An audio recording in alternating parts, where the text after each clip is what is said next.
aimables téléspectateurs de la chaîne nationale, la RTNC, le plaisir est pour moi de vous savoir nombreux, vous qui suivez la chaîne nationale. À présent, c'est le moment de suivre votre émission, l'émission que vous aimez tant, Plateau du Savoir.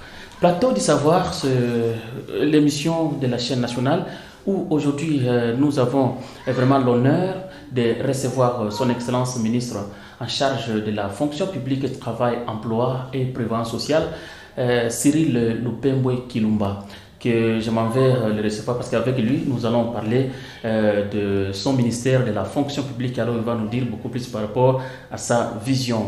Bonjour, Excellence. Bonjour, cher ami. Alors, Excellence, je ne sais pas, aujourd'hui, vous êtes réveillé dans quelle humeur? Non, très bien. Ouais, c'est chaque jour, je me réveille en bonne humeur. Oui. Excellence, aujourd'hui avec vous, nous allons parler de votre ministère. Alors, d'entrée de jeu, on voudrait d'abord savoir, Excellence, Cyril Lupembwe Kilumba, qui est-il réellement? Bon, cette question, généralement, quand on me pose une question relative à ma personne, j'ai toujours trouvé ça moins important. Pourquoi? Parce que très souvent, ça nous renvoie au CV. Le CV, c'est quand on sollicite un emploi quelque part, mais pour des affaires d'ordre politique, comme nous sommes en train de les assumer, eh bien, nous ne voudrons pas beaucoup parler de nous parce que ça amène les gens à s'enfermer ou à avoir le sentiment d'être au-dessus des autres. Et ce que j'ai toujours évoqué, avait dit donc les philosophes français existentialistes Jean-Paul Sartre, oui. Ça amène les gens à avoir le gros plein d'être, l'orgueil, je suis tel. Les gens n'ont pas important, ne trouvent pas importance par rapport à ça.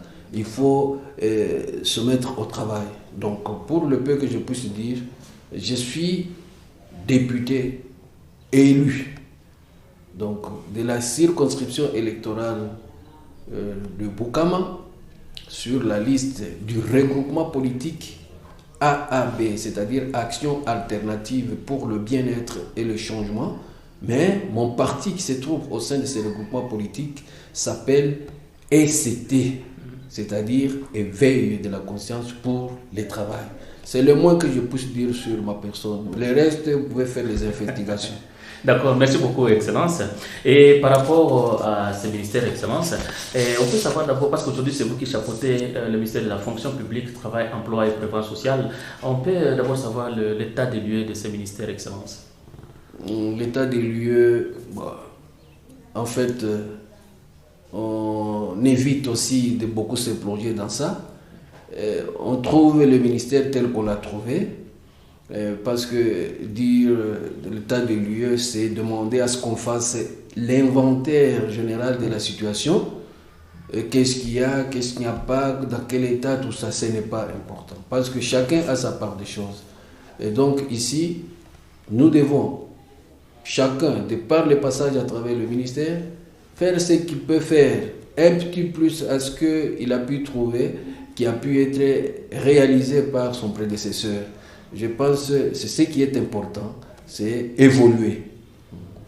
D'accord. Excellence, je pense bien, vous allez vous occuper de la fonction publique, travail, emploi et prévoyance sociale. Pensez-vous vraiment que vous êtes de taille?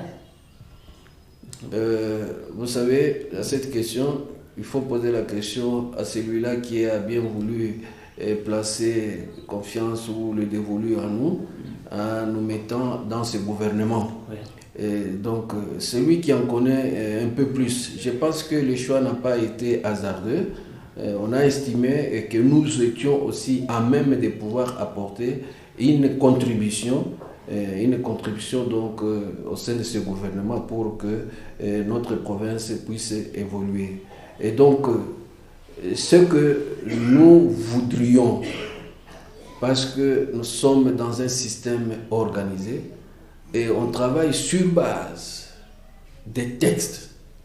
Alors, c'est le respect seulement des textes légaux et réglementaires. C'est cela qui va nous déterminer. Chacun est obligé de s'aligner sur cette voie-là. Voilà. Et à ce qui concerne les fonctionnaires de l'État, Excellence, je ne sais pas ce qu'ils peuvent aussi attendre de vous au cours de votre mandat. Je pense que c'est une question pertinente. Oui. Poser la question de savoir ce que les autres peuvent attendre de vous. Peuvent attendre de moi. Oui. Cela revient aussi à me poser la même question. Qu'est-ce que moi aussi j'attends d'eux? Oui. Donc, nous sommes appelés à œuvrer, à travailler. C'est pour l'intérêt général du peuple. Oui.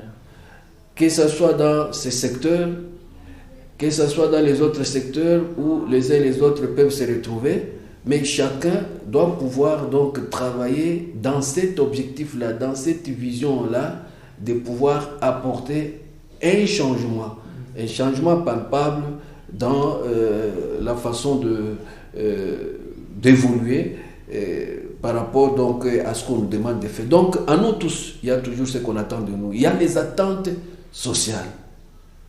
Et ces attentes sociales, ce n'est pas seulement de la part du ministre qui a la primeur du ministère, mais aussi de la part de tout le monde, et même ceux-là qui sont appelés à œuvrer au sein du ministère. Excellence, si la mémoire ne me trahit pas, c'est depuis le 29 septembre, le 29 juillet 2021 que vous êtes à la tête de ce ministère. Qu'est-ce que vous trouvez de bien et ce que vous déplorez beaucoup plus depuis que vous êtes dans ce ministère, Excellence?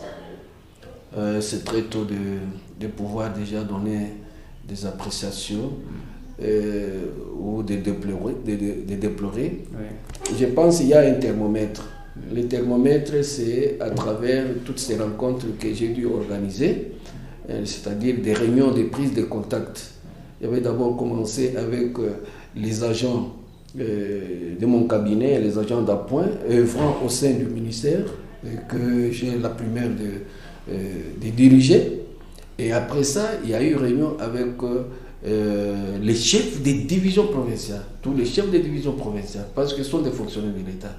Et après, il y a eu la réunion avec les chefs de divisions provinciales qui dépendent directement du ministère de la fonction publique, travail, emploi et prévoyance sociale. Donc, il y a la division provinciale de la fonction publique, personnel actif, et aussi celle de personnel passif, c'est-à-dire les pensionnés, les retraités, les rentiers, ainsi de suite. Et il y a la division provinciale du travail et emploi, et enfin la division provinciale de la prévoyance sociale. Donc ça, c'est au niveau des divisions qui dépendent directement du ministère. Mais nous avons aussi eu la réunion de prise de contact avec tous les chefs d'entreprises, tant publics que privés. Et à travers toutes ces rencontres, c'est le thermomètre, nous avons senti que les gens avaient vraiment de l'envie, avaient de l'enthousiasme, avaient de la volonté de pouvoir évoluer, de pouvoir travailler pour vraiment le changement. Et nous avons, à toutes ces réunions-là, évoqué toujours le strict respect des textes qui nous régissent, les textes réglementaires. Et cela nous permettrait d'éviter l'arbitraire. Voilà. Excellence, je pense qu'il y a de cela 6 semaines et 5 jours aujourd'hui que vous êtes à la tête de ce ministère. Et quelles sont vos réalisations? Je ne sais pas si un bienfaiteur ne peut pas attendre pour commencer à se développer. N'est-ce pas? Est-ce qu'on peut savoir certaines réalisations au ministère que vous avez déjà fait depuis que vous êtes à la tête de ce ministère, Excellence? Ah oui, bon, on a fait bien des choses parce que vous savez, c'est notre province, c'est notre pays, nous devons l'aimer, nous devons le servir avec le moyen de bord qu'on peut disposer. Si on essaie un peu de voir, parce que chacun a son goût, chacun aussi a sa vision, et on peut agir par rapport à ça.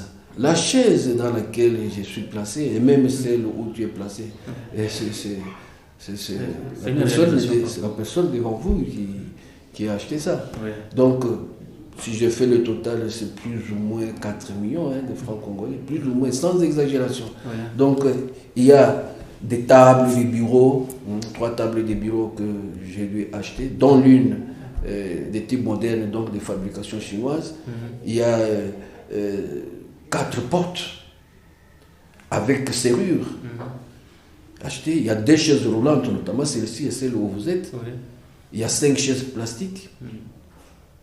il y a une étagère, il y a un kit complet cuve, toilette donc avec accessoires, il y a une fourniture de bureau, il y a donc parmi les éléments de fourniture de bureau, vous voyez les rames de papier, il y en a eu 5, de boîtes de bic, il y a eu des signatures ici que vous voyez, il y en a eu 2. Et bien d'autres. Donc, quand j'ai fait l'inventaire, l'évaluation de tout ça, nous avons des factures avec moi, ça fait 4 millions plus ou moins de francs congolais, donc soit 2 millions. C'est vrai, je l'ai fait, c'est par amour de la province, c'est parce qu'il faut d'abord penser à l'environnement dans lequel on œuvre. Alors pourquoi ne pas attendre l'intervention ou l'appui du gouvernement provincial? Vous les faites seulement, vous donnez un don au gouvernement. Qu'est-ce qui vous a beaucoup plus motivé, Excellence? D'abord, les moyens que j'ai dû utiliser, c'est le gouvernement qui me les a donnés. Donc, on donne de cette main et puis aussi, il faut agir de l'autre côté. Donc, il n'y a pas de mal à pouvoir appuyer notre gouvernement provincial. C'est le patriotisme. Vous voyez, c'est ce sentiment patriotique qui m'a poussé à pouvoir agir comme ça, et il ne fallait pas attendre que le gouvernement puisse agir parce que ça prendrait un peu de temps. Je sais que bientôt on va renouveler la toiture, comme vous pouvez observer, ce n'est pas une bonne chose. Ça, c'est de la bouche propre de son Excellence, Monsieur le gouverneur ad intérim, qui est venu d'ailleurs me visiter une fois ici et se rendre compte de ces petites choses que nous avons dû réaliser.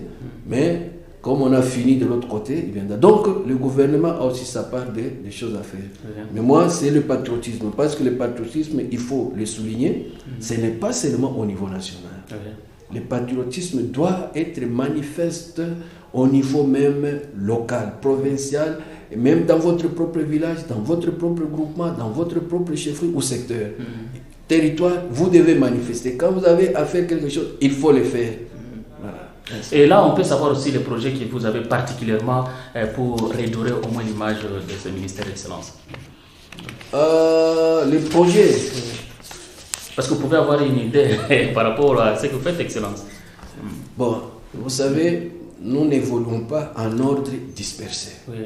Nous sommes au sein du gouvernement où il y a un coordonnateur, c'est le chef du gouvernement. Et comme vous savez, en dépit de toute la procédure, il faut un programme d'action, que sais-je encore, mais c'est un gouvernement qui est exceptionnel. Mais nous avons notre cadre spécifique de discussion, concertation et décision. C'est le Conseil des ministres. C'est au sein de ce Conseil des ministres que nous pouvons présenter les uns et les autres ce qu'on voudrait faire. On en discute, on échange et après on décide. Toutes ces résolutions-là, ce sont elles qui vont servir d'éléments à exécuter. Mais parler en termes de projets propres à un ministère, ça on n'a pas, parce que nous sommes soumis au déshydratat du Conseil des ministres ou du gouvernement. Et Excellence, nous avons aussi appris que dans l'informel, et qu'il y a aussi certaines réalisations que vous faites au niveau du territoire de Boukama. Alors, on ne sait pas si cette version est vraie. Quelles sont ces réalisations que vous déployez de l'autre côté à Boukama, si on peut aussi le savoir, Excellence? Merci beaucoup. Bon, vous êtes quand même curieux, mais ça c'est le propre des journalistes. Et moi j'ai toujours aimé faire des choses dans l'anonymat, parce que je ne le fais pas avec intention de me faire prévaloir. Ça c'est un sentiment humain, naturel pour moi.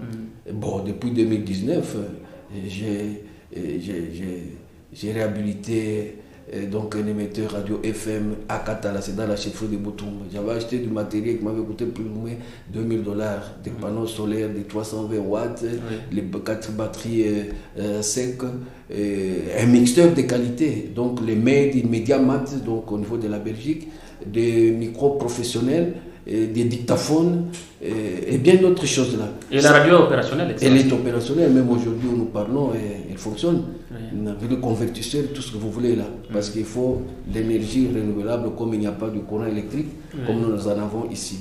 Voilà. Et pour le moment, nous avons des projets parce que moi, je me suis toujours dit, les problèmes du Holomami, ce sont des voies de communication, c'est-à-dire des routes. Il y a des routes provinciales, il y a aussi des routes de dessert agricole. Et vous ne pouvez pas développer un milieu quand vous êtes enclavé. C'est ça le problème. C'est ainsi que je me suis penché avec le moyen des bords à réparer quelques petits ponts. Il y en a 2 qui sont ciblés. Il y a les ponts Kiabakulu, c'est sur la route qui part de Luena vers Butumba en passant par la chefferie de Kibanda jusqu'au niveau de la limite avec la chefferie Kayumba dans les territoires de Malembankou. Donc les travaux au moment où nous parlons sont en cours. On construit l'Aquilée qui a été détruite parce qu'il y a déjà eu un véhicule qui s'est écroulé là et motard, donc jambes cassées, beaucoup d'accidents. On les fait, après ça on va bétonner. Il y a un autre pont, c'est le pont Kabioula. Dernièrement, il y a eu encore un camion de Durou qui s'était renversé là parce que les rails étaient déjà un peu tordus. Il fallait travailler ça et bétonner pour que le passage soit normal. Et pour la population du groupement Katala, particulièrement les villages Louéa, Kelongo, Kamulumbu, Kapidi, Kilemba, Kalubungo, c'est plus ou moins 15 000 âmes. Je vous dis 15 000 âmes. Oui. Alors je leur avais dit que non. Ensemble avec vous, nous pouvons construire un centre de santé. Je leur ai déjà disponibilisé 50 tôles BG28 et 10 sacs pour commencer déjà avec la fondation.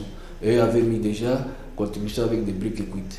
Voilà. Donc ça, ce sont des projets en cours. Et il y a celui qui sort un peu du cadre de développement communautaire, mais ça c'est l'honneur.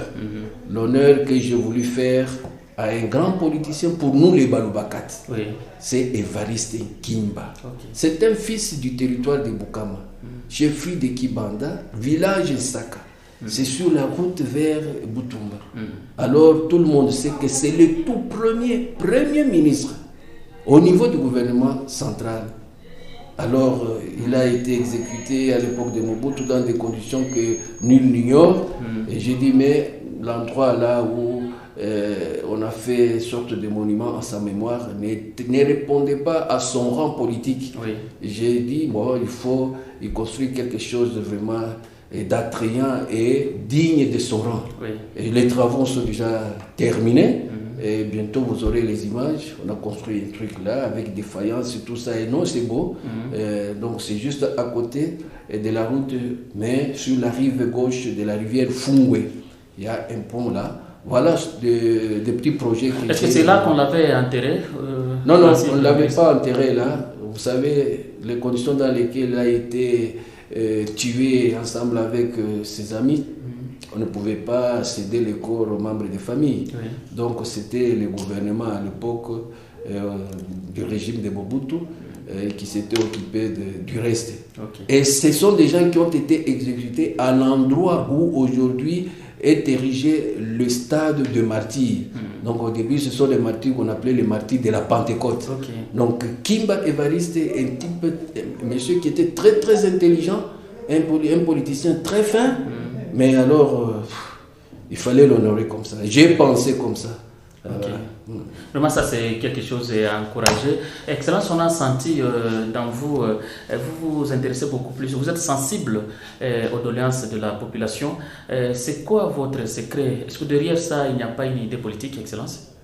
Oh non, vous savez, c'est une longue histoire. D'abord, c'est ma nature. Moi, généralement, je ne supporte pas quand les gens se plaignent gauche-droite pour ceci, pour cela. Et quand on a la possibilité de faire quelque chose pour soulager, tant soit peu, donc les plaintes, les doléances de la population, on les fait. Il n'y a rien derrière tout ça. Et d'ailleurs, pour votre information, quand j'ai été élu, moi, je n'avais rien du tout dépensé comparativement aux gros moyens que les uns et les autres avaient pu verser. Donc c'était par la confiance. Et les gens qui me connaissaient avaient fait confiance. Et moi, je dois aussi leur être redevable. Je ne dois pas être égoïste par rapport à tout ce qu'on est. D'accord, je pense que c'est presque à la fin de notre entretien, Excellence. Mais sinon, il y a un deuxième volet de questions que nous allons... Excellence, d'entrée de jeu, on voudrait d'abord savoir quelle est la personne qui vous inspire beaucoup plus en politique.